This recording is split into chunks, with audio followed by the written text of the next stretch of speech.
انہیں جانا انہیں مانا نہ رکھا ویسے کام للہ الحمد میں دنیا سے مسلمان گیا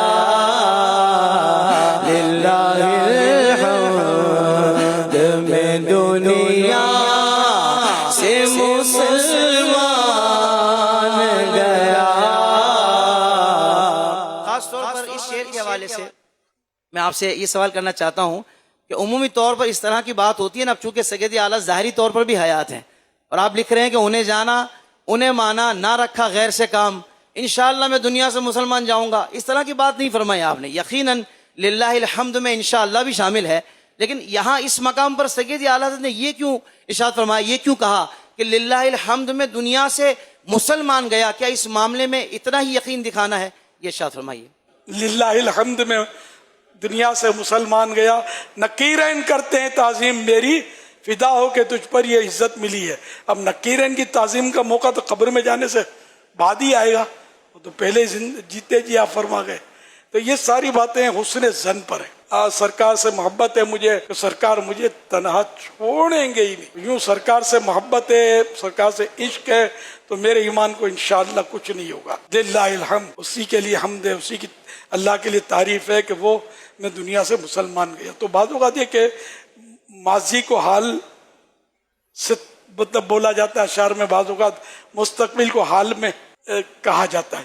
اشعار پڑھنے میں یہ اعلیٰ حضرت کا کلام ہے نا، امام کا کلام کلاموں کا امام ہے، تو اس سے مطلب سیکھنے کو ملتا رہتا ہے۔ تو یہ کہ یہ اعلیٰ حضرت نے لکھا تو کہہ سکتے ہیں کہ انشاءاللہ میں مسلمان گیا۔